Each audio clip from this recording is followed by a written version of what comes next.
Wow.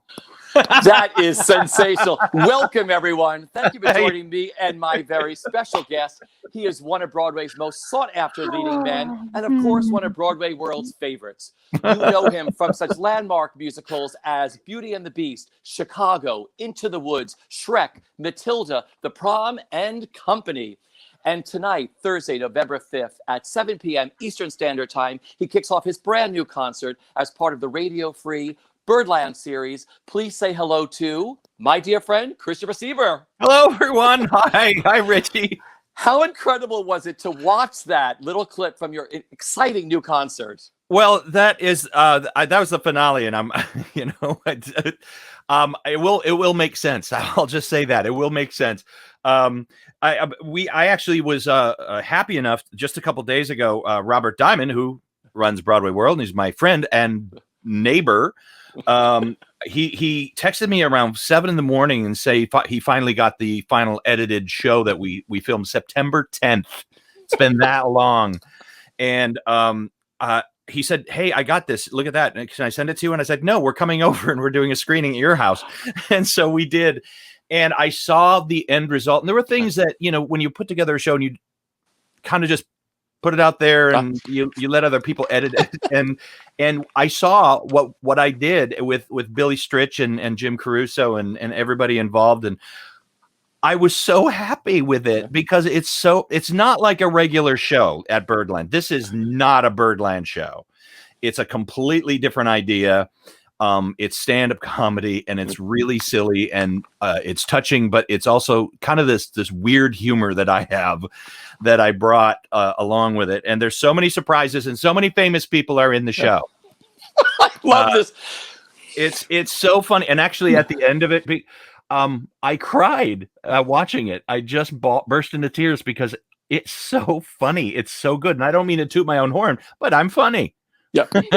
Well, we know that. I love the title of this show, the Christopher Sieber Special, which for me says everything. I mean, how did you put the show together? Well, again, Robert Diamond was at my house.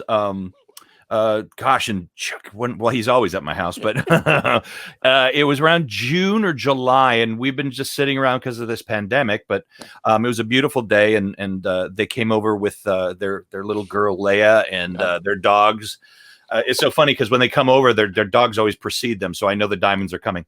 But because the dogs want to play with our dog, and Robert was talking about this Birdland thing, and I had actually, I think at that point, who was it? Max von Essen had a show or something, or I saw it later. I can't remember, but he was going to do this. And so he said, Robert very bluntly said, "Why don't you get off your butt and do something?" And I was like, okay. And I did. And then Jim Caruso called me, of course, and who's a dear friend, and I've known him forever. And actually, I was at the very first, cast party that we did, like decades ago. And so I started putting this thing together, but then I saw other people's shows and I said, well, I don't want to do that. I want to do something completely different. And so that's where it came from. And what I do when I've done this before, but I kind of don't like cabaret because everybody goes like, "Oh, we're just going to save the world with musical theater songs." And I'm not going to sing a lot of ballads. And then it's all ballads. And I'm like, oh my God. So I started writing in my house on the island, and what I do is I get a microphone stand and a microphone, and I have a little music stand next to me, and I start talking as if there's an audience there, as if I'm at a stand-up club or something like that. I have a microphone as my prop, and I feel comfortable behind it because it's something to hide behind. And it just starts coming. It just starts coming. And that's kind of how I did it. And trying to find material, especially in the way we were and way we are now, of not being sad, and not being maudlin, and not being, the doom squad. So that's what I wanted to do. And that's how it kind of came along. And, but I would spend hours in the living room with a mic stand, pretending I had this audience, and it worked. So It reminds me of that movie King of Comedy, right? Yeah, yeah. The hardest part, honestly, to get through it all was no audience whatsoever. But because we have no audience at Birdland, it actually helped a lot. I mean, my comic instincts, I guess, were okay, but there's nothing like feeling the audience really laughing at you. And but that's also part of the show, that I look like a crazy person talking to no one. I love it. Yeah, but you have an audience there, it seems. You have a beautiful cutout star audience there. Don't give it away, Richie, but but you can see that in the clip. There was somebody sitting there. There are people. They're my very, very famous friends from around the world came, and I sold the place out. I sold Birdland out. I mean, standing room only. I'm not kidding. What a brilliant concept. Can you give the audience maybe what I read, like some of the songs you may be doing, because it's out there on the internet. What are some of the things your fans can expect, or new people tuning in? Well, there are songs, of course, everyone's favorite Broadway show tunes. There's a few songs in there that are not necessarily Broadway show tunes. But they're with Billy, Billy Stritch at the piano. He can make that piano sound like an orchestra. Yeah. And so he was so helpful in making, again, I didn't want to be maudlin, and I didn't want to be like the end of the world. So I kept on keeping things positive. Yeah. There are a few moments, of course, because it's necessary, but I thought they were earned. But I put out that press release about stars. It's the greatest special since ... stars. And you can't give everything away. But it was I said the theme from Hill Street Blues, I believe, was in there. Free Bird, I think, was in there. Who knows? Maybe I will sing the theme from Hill Street Blues. Who knows? I don't know. Do you know? No. I can't wait for people to see this, because it's I like I said, I cried at the end of watching it because it was so funny, and I didn't expect to laugh at myself so much. Yeah. But my husband Kevin watched it with Jen and Robert in their living room, and they were laughing at the right point. So I was like, yes. It must have made you feel so good to create art, to be performing again. Oh, it was so good. I mean, completely therapeutic. Yeah. And it took me about I think it took me about a month to put everything together. I mean, I had a deadline, which is very good when you're creating a show, to have a deadline. And that deadline was September 10th. And so I started kind of putting everything together, and once it kind of morphed, and then there were some different edits at the last minute, and scene changes, and different song ideas that kind of came along. And again, Billy Stritch was so game for all of it. And I'm so happy. And he's also a great comedy partner to work with too, because he is a funny guy. And so just to have him there, he was literally the only person I had to talk to on stage, because he's at the piano. Yeah. What was the day like? I mean, listen, for those people who don't know, you live on this incredible island, like I said, Robert Diamond, his wife, and their beautiful daughter. You have so many fabulous people on. I call it Sieber Island. And the whole area. It's so beautiful. Yeah. You have the lake there. I mean, rehearsing with your microphone at home, and then you got to come into the city and shoot this at Birdland. What was the day like? The day of? Yeah, I was terrified. And also, because we had Ryan, who is our director and camera guy. He's so good. He's so good. And we had the great Birdland sound guys, and Techie and Natasha, the stage manager. And I brought in all of these props, and they were like, what's happening? But I had to put them in my car, and I had these huge props that were bigger than my car. And so driving in, I found a parking garage kind of next door to Birdland, and I had to carry a 7-foot tall prop. I'll just say it was Gene Simmons. Okay. It's a full size Gene Simmons. And Well, so we saw him in the I clip, know, so we he's know in the that he's clip. coming. He's He's coming. he's coming. actually 7 feet tall. And so when I pulled into the garage, the garage attendant said, "So you're a Kiss fan?" I said, "Yeah, sure, why not?" I love it. But they saw all my props, and they were so excited that they actually created more of an audience situation. I mean, they put candles on the tables, and I said, "Can you put like the 2-drink minimum placards on the table as well?" And they're like, "Oh my God, that's so funny." I said, "I know." So make it look like it's there, they're there. So, but then doing it, the good point is it's recorded. Yeah. So if you do screw up, you get to go back and do it over again, which is terrific, because I screwed up a couple of things during the thing. But like, as in theater, I was so nervous. You get up there, and even though it's a room full of friends, you're still like, I got to remember everything. And it's the fear of failing, which I love to fail, but not on live TV. And, so, but it was nerve-wracking. And then it went boom, you were done. Yeah. It goes by so fast because you're just doing it. And when I saw it the other day, you would never know that there were any edits of where I, screwed up. I dropped a couple lyrics here, and I kind of mush-mouthed a couple things, but Ryan was so great about just like make sure it was like, nah, nah. Yeah, but what's great about this? This was like shooting a television special. No, that's the idea. Yeah, the whole idea of it was that I didn't want it to be like, ladies and gentlemen, here we are. Let's sing some songs. Let me sing a little Rodgers and Hammerstein with a bossa nova beat. Yeah, why not? I didn't want to do that, and I set it up. Remember, it was a movie, I think in the late 70s, mid 70s, called That's Entertainment. Yeah. Okay. So hello, I love that movie. I know. I did too as a kid. I loved it. But the thing is, what it was is and the metaphor of it was kind of lost on me until I saw this, because I did this pre-video at the top of the show that was recorded outside of Birdland. It was recorded in Times Square.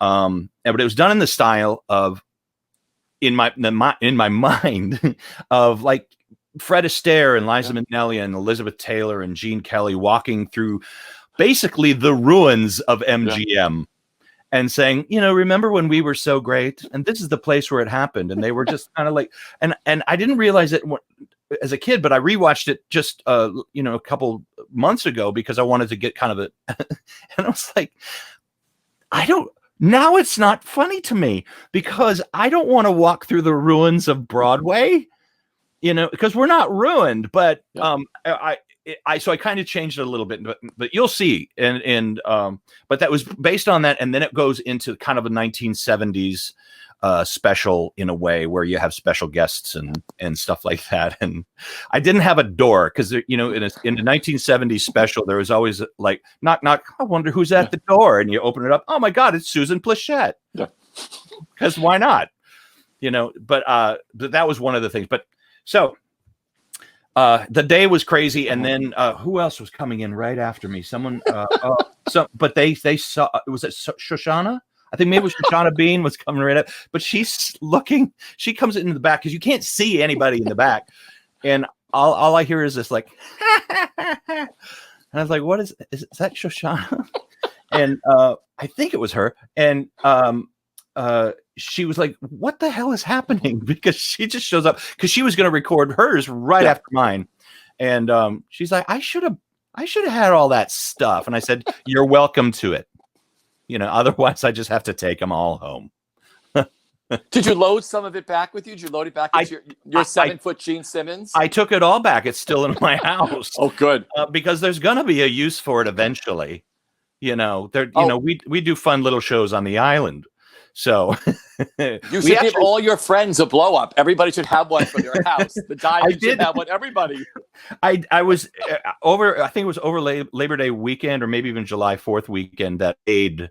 I made all these things, and so. But I also told Brooks, Angie, and Beth that they are going to be in the audience, whether they like it or not. So This is so great. I have goosebumps already because, like I said, when I heard what you were doing, I was like, this is so out of the box, so right. It's so different. So perfect. It's so different. It's so you. It's a combination of, like I said, the Dean Martin specials, the door opens, all these special guest stars. Who cares if they're cardboard? I think it's fabulous. I think it's great.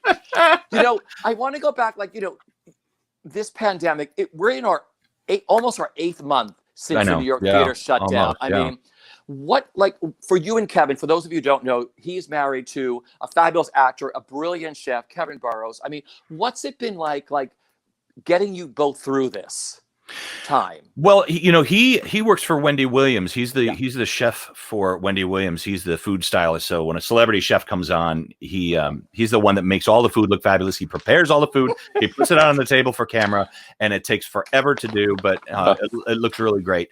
But he was like everything. Everyone was on hiatus or closed. The Wendy Williams show has now, of course, come back. Yeah. So he's back at work, which is great. And I've just been every now and then I'll teach a class or something, but yeah, I mean, I'm Zooming, but it's hard to be creative again, So I'm just starting to write things. I just write ideas, and then sometimes I riff on them and see if they go anywhere. But the hard part is there's not really anyone to do it for, really. I keep thinking, I was like, what else could I do? And I have no other skills. You don't need them. You have the best skills. But like I said, you did this. You put it together. Rob's like, get off your ass, do something. Yeah. You did it. I cannot wait. The clips I've seen, it looks so brilliant. The concert is tonight, Thursday, November 5th at 7 p.m. Eastern Standard Time. Get your tickets. They're great. You're not going to be disappointed. Go to BroadwayWorldEvents.com. I mean, just Google in Christopher Sieber, Radio Free Birdland. All this stuff comes up. An extended clip will come up from the show. It's so exciting. I mean, I want to go back to the beginning for a second. The pandemic happened. Broadway shut down. You guys had just started previews for company, right? Oh, we were 8 previews in. We started rehearsals, I believe, early January. Yeah. And at 890, remember 890 Broadway? I loved 890. 890. For those of you that don't know, 890 Broadway was the place to rehearse Broadway shows. I mean, I've done so many. I did Christmas Carol there, Paper Moon. We did Into the Woods. We rehearsed there, Into the Woods. Many Paper Mill Playhouse shows rehearsed there. But the cool thing about 890 is the studios are massive and tall, but it was so cool because you could go to floor and see all your Broadway friends rehearsing their Broadway shows. And it was so cool. It was like a giant high school, where the seniors are upstairs and the freshmen are downstairs. And it was great. But we were at this great place, and it was, first of all, Marianne Elliott, our director, there are 2 directors that I think are the best. And one was Mike Nichols. And he was extraordinary, of course. And then Marianne Elliott, whom I did not know really. And but she chose me. And then I come to find out that she's quite possibly the greatest director I've ever worked with. She's so great. Funny story about this. So I was in Prom, the Broadway show, The Prom, and I doing that. And I had an audition for Company, this revival. And I thought, okay, yeah, great, I'll go. So it was down in Chelsea Studios, and it was a hot day.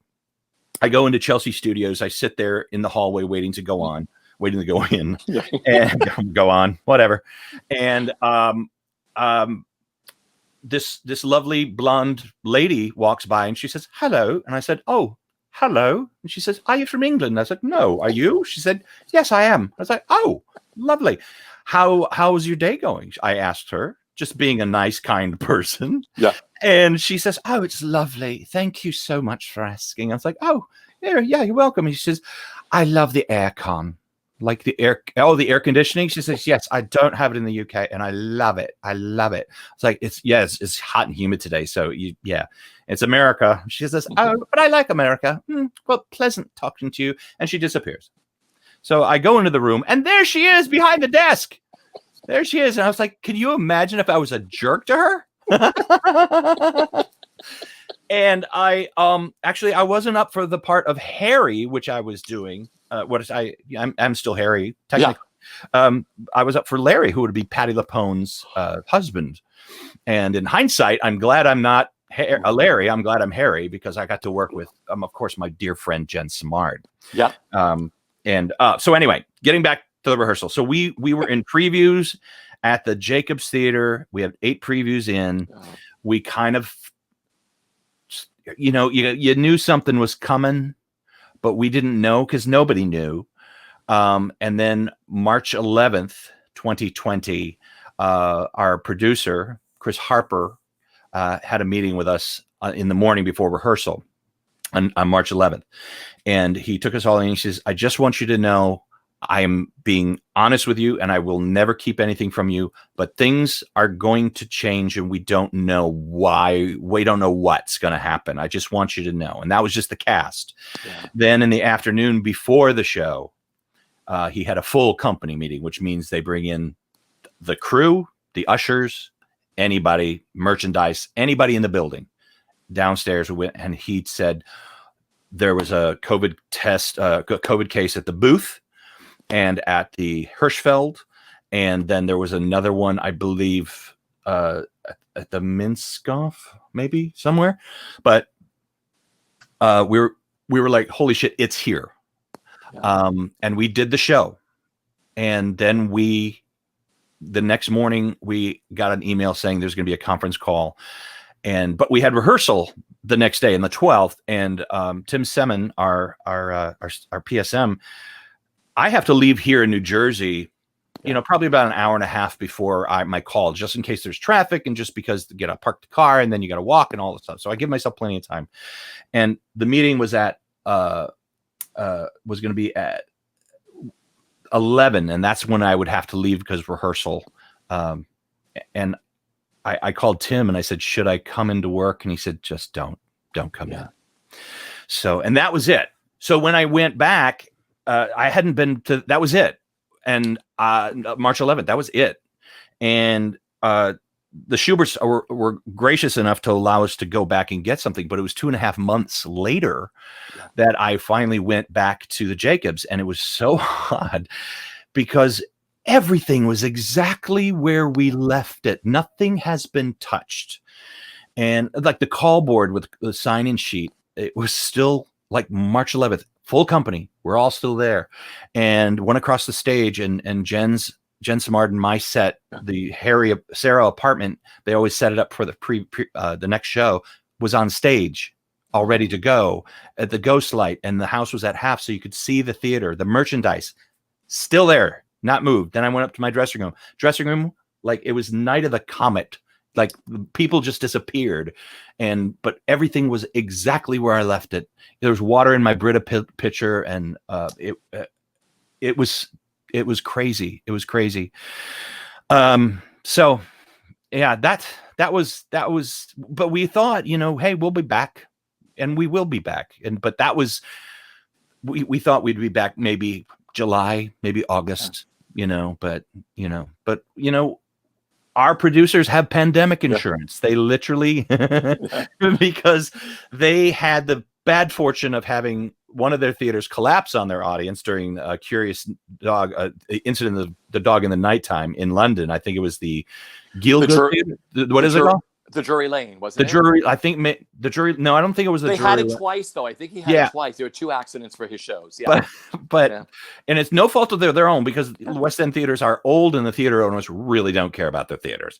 But the ceiling collapsed on their audience, and then they had another production of, I believe, Death of a Salesman, where the theater burned down, and so they decided next show we do, we're going to get the platinum standard insurance, and they did. And so they got a pandemic insurance. So we're happy, and I guess we're going to be okay. As soon as we can come back, we will be able to come back. Of course, we will have to rehearse, because like most actors, once you've finished it, everything goes out of your head. So I remember very little. But you were rehearsing. Bring your child up. Who's down there? Who's there? Well, the Bacon is barking because Dad's home. Oh, that's good. Where's Bacon? Bacon's barking at the window. Bacon, come here. Come here. Come here, Bacon. Oh, he's so excited about Dad being home. Oh, Bacon, come on up. Come here. Come here. No, he's not going to come. He's like, no, Daddy's at the No, door. Daddy's at the The door. other Daddy's at the door. Yeah, Daddy's but at the door. You were sort of meeting up like a lot online with the company. Oh, yeah, the company of company. Yeah, Yeah. we did Zoom meetings for actually that first week. Katrina Lenk, who is awesome. Dad's coming in the door, so it'll calm down a little bit. It's all good. Katrina Lenk set up these Zoom meetings where we thought because at the time we thought it maybe a month or two we were going to be back. So let's keep up with rehearsal. And we read through the show on a Zoom. And we tried singing the songs, but on the Zoom, as you know, it's the timing and the internet speeds for everybody else's. It was trying to sing Sondheim when it's like a Godzilla movie. It's like a Japanese Godzilla movie. It was like Bobby, baby, pop, baby, pop. Everybody was just jumble the words, and we just started laughing. It's like, this is not going to work. So, but we would meet up every now and then, and then it turned into from just reading through the score or reading through the book, and we would read the lyrics at least, but. We decided, let's just hang out. So we would hang out and we would do games. We would play bingo, and it was fun. And those, of course, now have just kind of slowed. We used to see each other every week, and then it was every other week, and then it was every month, and now it's kind of every 2 months. So it's I don't know when I'll see them again. But I talked to Jen Samard this morning. Oh, I love Jen Samard. She's so much fun to play with. Oh my gosh, she's so game. And she is a comedy computer. Yeah. We work differently, but we work really well with each other. We always have. And she's been a friend for 25 years or more. But when I heard that she was cast as Sarah, because we both read, I believe right here on BroadwayWorld.com of the cast of the cast of company. I knew I was cast early. I was one of the first to be cast. Thank you. And, but I didn't know who else was going to play in the show. And it came out and it was Jen as Sarah. And I freaked out because Kevin and I were talking, who would be great for Sarah? Jen Samard. This was months before any of that information came out. It was like, it would be great if Jen Samard was Sarah, wouldn't it be? To play my wife? Oh my God, we'd be hilarious together. And then she was, and we immediately called each other like at the same time, like our phone voices just crashed into each other because we literally called each other at the same time. And we're like, oh my God, yay. And, but we went through, because Sarah and Harry do jujitsu with each other, and we actually went to a jujitsu and learned jujitsu. And she said, I love this. Why? She says, because I get to kick your ass. Like, thank you. I love it. It was so much fun. But also the scene work that we did was so great. And I work differently because I kind of like throw things at things. Yeah. The ideas, I throw them at a wall and see what sticks. And she is a computer. If this affects this, if this affects that, how, and she pieces it together like Rain Man in a way. But that works so good between the two of us. And she graciously lets me do my things, and I of course let her do her things because she's a storm of funny. Man, she is so funny. We can't wait. We're all so looking forward to everything coming back, but I'm so looking forward to company just to hear that score, see this incredible production. We have like a half hour left. I want to, we have people watching all around the world. Let's talk. And I want to just go through your career because I've looked at you've done so much stuff. Isn't that crazy? What an incredible career you have on stage. It's nuts. I mean, when you look, because I don't really ever look back. I always look forward, but it's crazy. When you look back, I was like, oh my God, I did a lot of stuff. You've done. So we're going to look back, my friend. This is your life. This is your life, Christopher Sieber. Broadway debuts are so special. Right behind me, I have Triumph of Love. I adored this show. You have the poster. Yeah, of course I do. Okay. The thing about the poster, it came out the week we closed. I know that. We didn't have a poster at all. And I was like, why don't we have a poster? I was like, oh yeah, let's do that. And so 2 months before we closed, we ran through Times Square with a photographer and made this poster. And then the week of closing, that's when it came out. And we already got our notice. And I'm like, you guys, really? Yeah. Anyway, but it's a cool poster. I like it. This is one of my favorite Broadway posters. I thought Uh, this is how a lot of shows should do their jobs. I Get their love it. people done up in costumes, smile, run through some area, just do a big old glamorous picture and stick it on a poster. I love Patti LuPone. Just, yeah, I totally. mean Betty Buckley. I mean Betty Buckley just hiking up her skirt. All of you. What do you remember about that debut? Debuts are so special. What was your opening night like? Do you remember? It was a blur because Yeah. I had never really experienced that before, and it was at Yeah. Tavern on the Green, the old one. Sure. And I didn't realize like opening nights because actually that show was at the Royale, which is now the Jacobs. So Yeah. and actually I have my old dressing room from Triumph of Love. Isn't that crazy? I'm in the same room in the same theater. Anyway, I got there a little early, but I didn't get there early like I normally do now because I know there's so much craziness going on. Yeah. But I walked into my dressing room and it was filled with things of flowers and liquor and gifts. And I felt so bad because I got people, I think I got them pencils, for opening night. Happy opening, because I'd never experienced a Broadway opening before. So I was like, here, I brought you a pencil. Sad, so sad. And I got Tiffany key rings and flowers and champagne, and I like, here's a pencil. But then at Tavern on the Green too. There, I mean, you've been to opening Broadway nights. I mean, I was there for you. That we were there. We were there. Yeah, it was crazy. I mean, we had, I mean, there's so many celebrities, television stars, movie stars, Broadway stars that you're and people start coming up to you, famous people talking to you. And you're like, why are you talking to me? And they loved the show. They loved the show. And I thought the show was terrific. I thought the show was funny and touching and so different.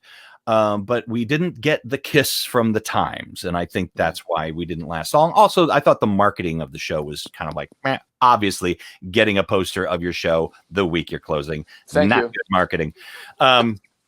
But yeah, it was crazy. And I had never, that was my Broadway debut, and I'd never experienced that before. And it was, and like I look back and I can't remember much of it except the pencil and Tavern on the Green. All right, I know you give great gifts now. I still think you should throw a pencil in the gift bag. I still think you should go back to your first time and let people ask you why they're getting a pencil. You know, I got Patti LuPone was so sweet. She actually sent us all our opening night gifts about 2 days ago, and I got them. I was like, "What is this?" Because it came in kind of an unmarked thing, but they were Tiffany cufflinks that say "I do." Oh, and she didn't have to do that. But I have a box of my opening night gifts for the Company of Company, and there's about 120 of them, and they're in a box, and they're over there. They're over on the island right now, but it's gonna happen. I know. I will. They are going to have those opening night gifts that have the date on it. I love it. You know, then you went into Beauty and the Beast. What was it like being a part of that show and playing a Disney villain? I think Gaston is a villain, but he's so much fun. Well, I mean, I was so. They called me in to audition for Gaston, and I was like, Am I Gaston? Okay. But I went in and I just kind of kicked ass, I guess. And I got the part pretty much there and in the studio. Rob, the director, just said, do you want to play Gaston? I said, sure. He said, okay, you're Gaston now. Like that never happens. And then I rehearsed the show. And the hardest part, if you remember the show, there's that clink line dance with the mugs. And that is impossible to learn. But I learned it, and I couldn't do it today, but that was the hardest part about rehearsing. But then playing Gaston, who's this over the top crazy egomaniac who thinks everyone it's so good. There's so much there and so much comedy because he's not the smartest guy, but he's just brute. And so playing a villain is always the best. No matter which villain you play, it's always the best. And at the end, when in the curtain call, when I would come out from my curtain call, the audience would boo and hiss me, and I was like, "Yeah, I did my job." So, but Gaston was so much fun, and I stayed there for about, I think, a little over a year and a half. But the good news is that that's where I met Kevin. That's where I met my husband. See? He was the fork. He was the fork. I love it. Might as well fall in love with some silver. You know what I mean? You gotta love us. Well, actually, he was gold. Yeah. Oh, he was a gold fork. Gold fork. Love that. Yeah. You know, then you got to work for Stephen Sondheim and James Lapine Into the Woods in that first incredible revival in 2002. I have to ask you, do you remember the first time you sang for Stephen Sondheim? Oh God, yes. And it was at, what's that theater on 43rd? It's the one right across from Manhattan Plaza there. Oh, the West Side Arts. The West Side Arts. That's where West Side Theater. That's where we auditioned. And I walk into the room and there's Steve Sondheim. There's Steve and James. And I've worked with James before in a lot of readings that he was doing. And so I knew James, but I didn't know Steve at all. And we sang Agony. And I read the lines and I was absolutely terrified. And that was another thing where I kind of heard right away. I was actually at one point reading with Mark Kudish opposite me. I was Rapunzel's prince and he was Cinderella's prince. And then I get a phone call basically the next day that says you're Rapunzel's prince and Greg Edelman is Cinderella's prince, and which was terrific. And so that was it. But then, so we're at 890 again. We were rehearsing the show, and if you haven't sung Sondheim music, it is so specific and so hard, but great and joyous always. Yeah. But it's so intricate and very specific, and Steve hears everything. But he came in I think we were about 4 days in rehearsal at 890, and I'm going through the finale, Ever After, and it's complicated. So I was rehearsing in the hallway, and out comes Steve Sondheim out of the elevator, and I'm literally singing his music as he's walking in. I was like, oh my God, hi, hello, Mr. Sondheim, hello, Mr. Sondheim, and he says, please, Steve. I was like, oh my, okay, Steve, okay, great, okay. And then he hung around, and then Steve was always there, and you get to know Steve Sondheim, and he's the best, and he's so sweet. He's got a wicked sense of humor. He's hilarious and droll, and but he also told us, he gave us little master classes on how to do the material that he wrote, which was, when does that happen? Yeah. You know, when does that happen?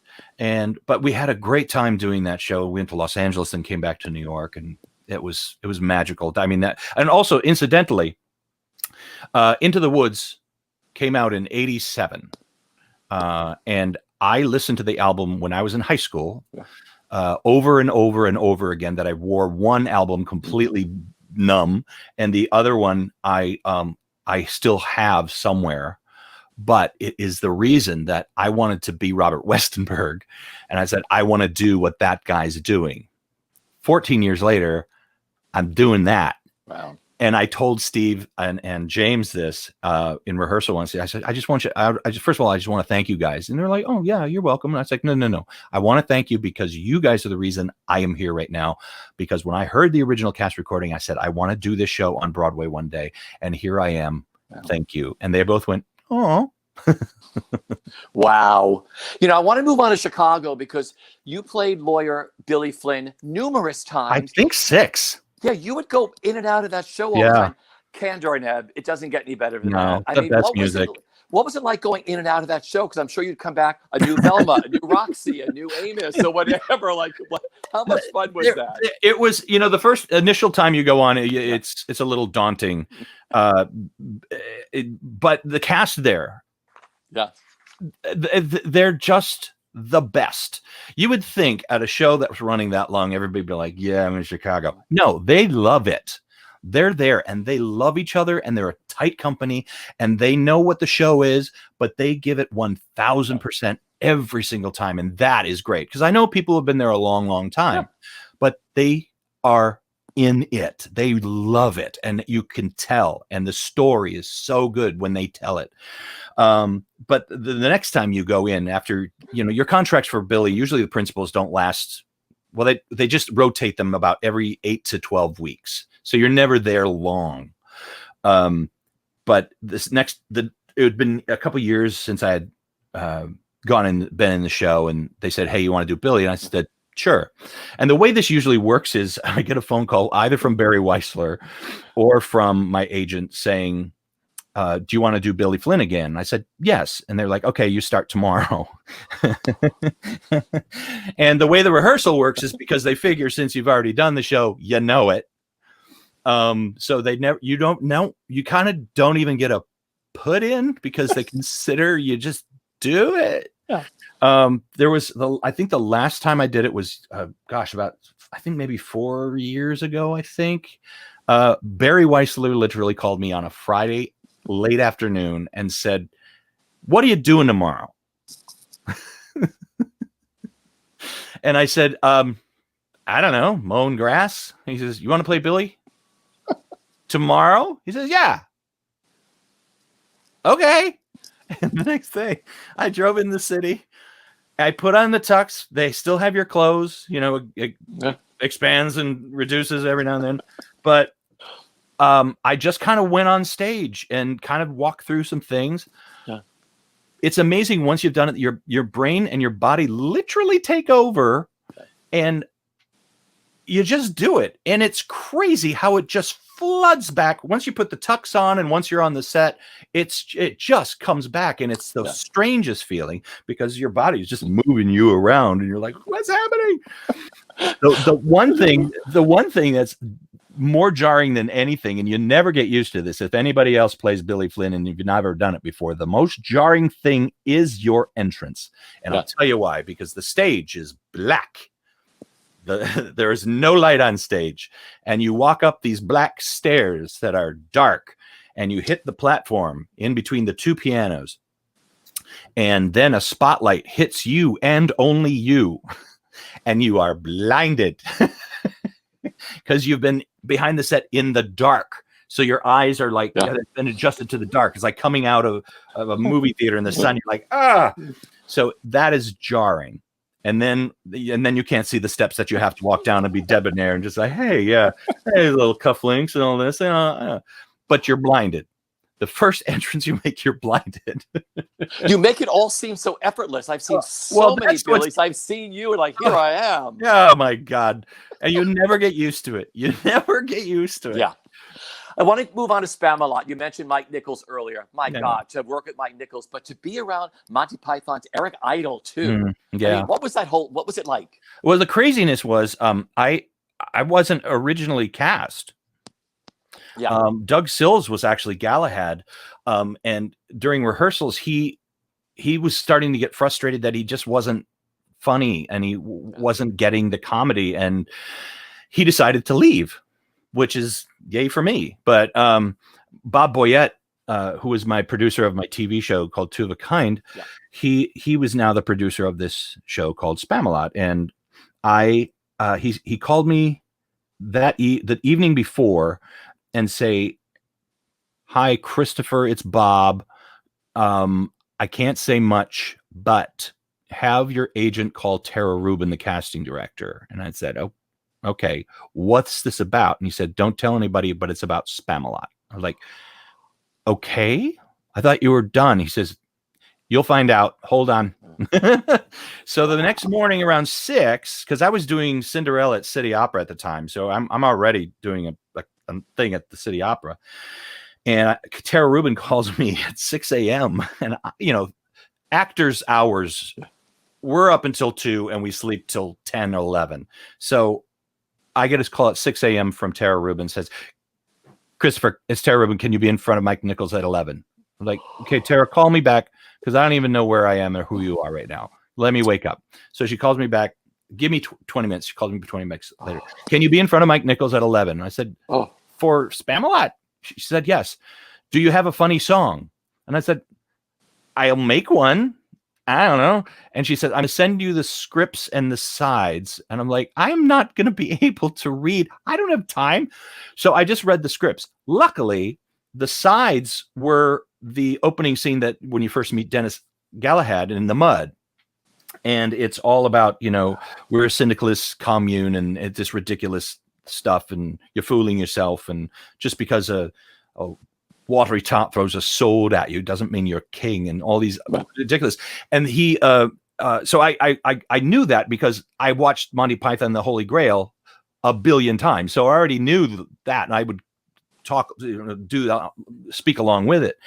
And so I got the weird thing about an audition is you usually go into the room. And this time I was already in the room and they came in the room, meaning Mike Nichols, Peter Lawrence, our stage manager, Eric Idle, and John Dupre, and Todd Ellison. And it was terrifying.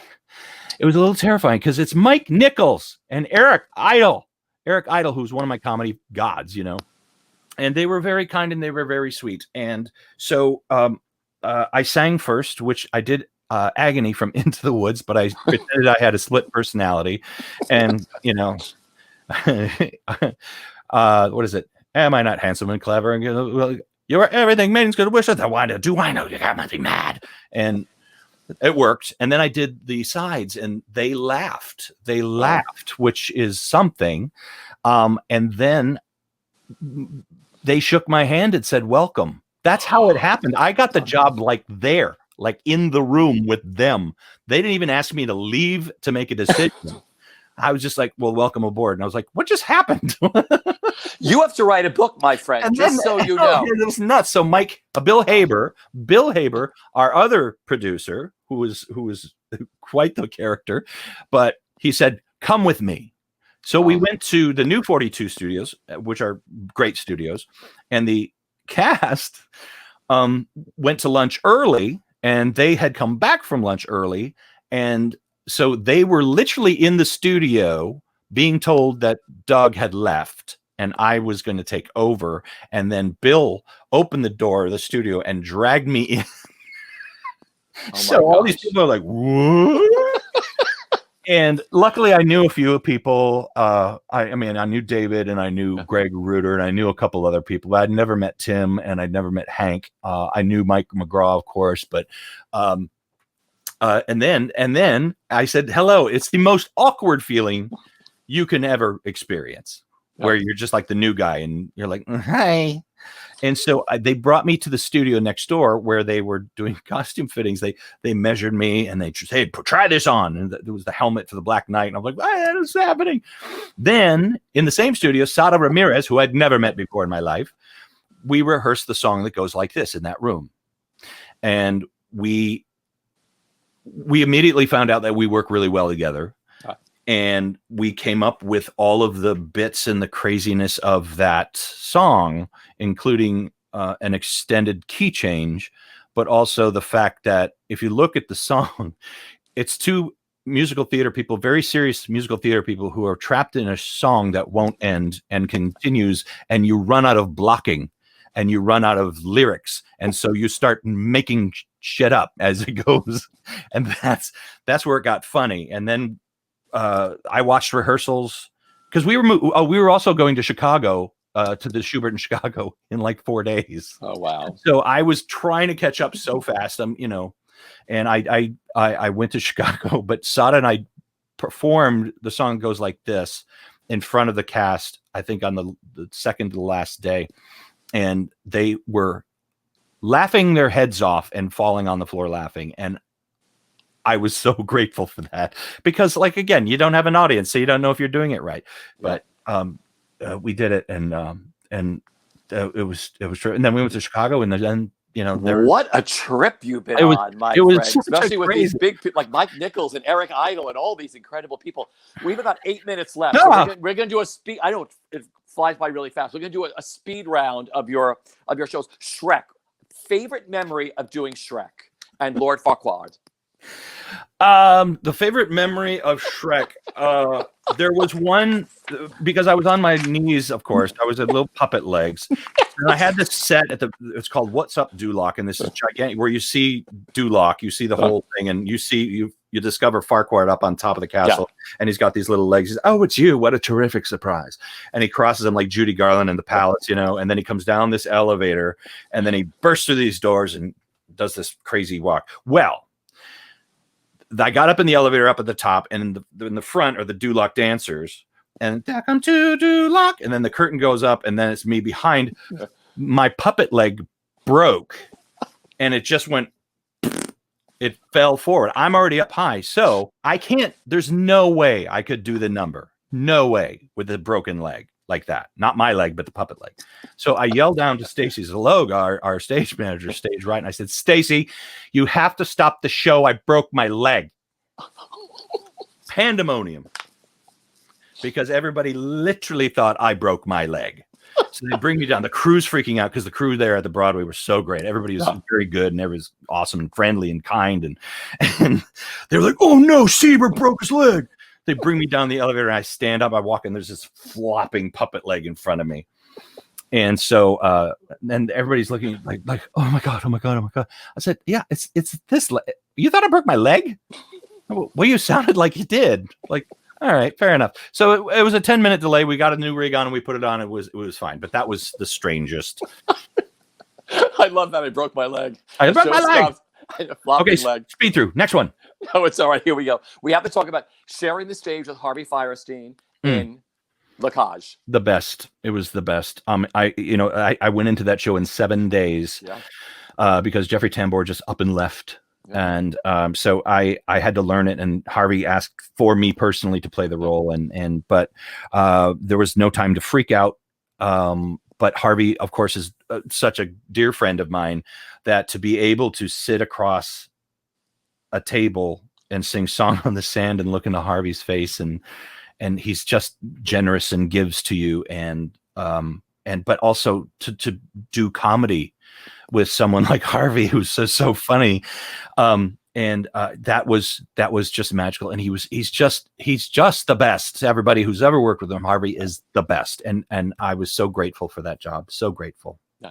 Pippin, you went in as Charles. Good. Again, another Weisler show that, again, Barry called me. Barry Weisler called me. He says, "Hey, do you want to see Pippin?" I said, "Sure." He says, "Come by tonight. We'll see Pippin." I was like, "I heard great things." "Oh, yeah." Anyway, we go see Pippin. Of course, it's standing room because there are no seats available because it's sold out. So I saw it, and then after I think it was intermission, he's there, and Diane Paulus is literally standing next to me, and Barry says, "Hey, do you want to do the show?" I'm like, "You mean you're asking me if I want? Do I get to? If you, I will be in this show if you want to me to." Yes, I said yes right away on the spot. He says, "Come by back for a fitting." So we went back. I went back the next day to the music box, did a fitting, and there is a bunch of magic tricks in the show, and my fitting was not costume. It was if I could fit in the magic box where 3 people go in and they disappear. And they wanted to make sure that I would fit in the box. And that was my fitting. And then I started rehearsal. I love how you get jobs. If you could get a phone call from someone or whatever. I'm fascinated by all of this. Matilda, I mean, you had such an incredible time in Matilda. What was it like playing Miss Trunchbull? You had the best time because you and I spoke a lot during this. Yeah, the best thing about Miss Trunchbull is she is the most evil person, and she's such a good villain. But it's Roald Dahl's idea that evil people in his stories make children laugh. And I love that because when Agatha would do something horrible to a child, you'd always hear a kid in the audience going, which is it shouldn't happen that way, but he writes for kids and he knows what that is. I broke my hand the day before my put-in Matilda, so I had to wait another 6 weeks before I went into the show. What was the other thing that was funny? When I was auditioning for Matilda, I was in Cambridge doing a show at ART, and so I had to learn Discipline, The Smell of Rebellion, which is the massive patter song in Act 2.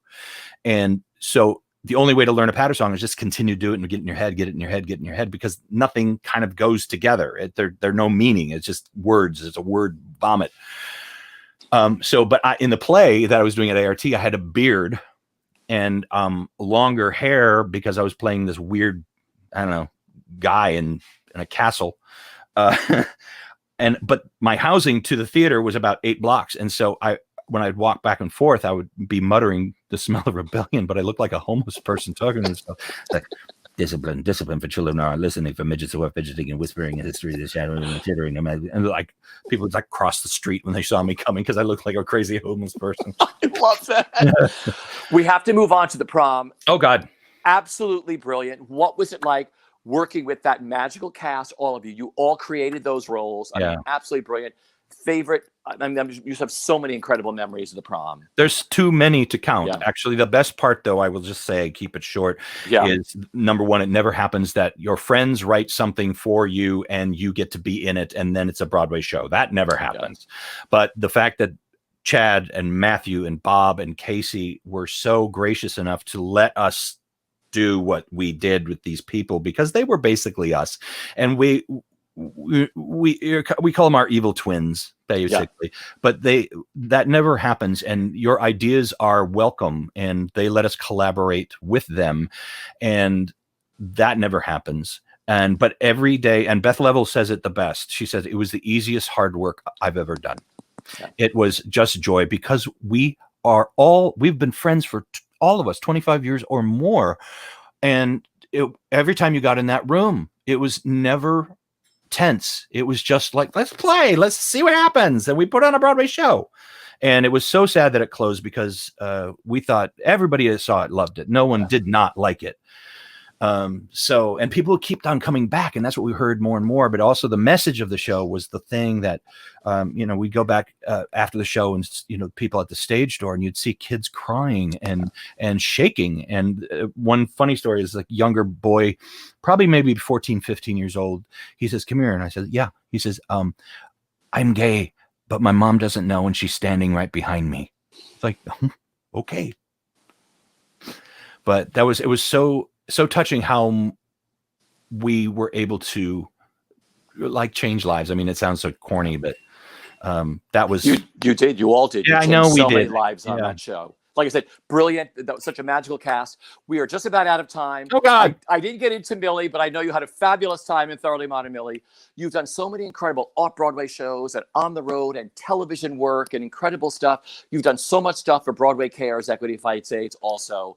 Yeah. But my final question is, what are you looking forward to the most with your concert tonight, the Christopher Sieber special? I'm looking forward to, actually, I think I'm chatting with people. I live, I guess, and I can't wait for, maybe some insults, maybe, hopefully. I don't know.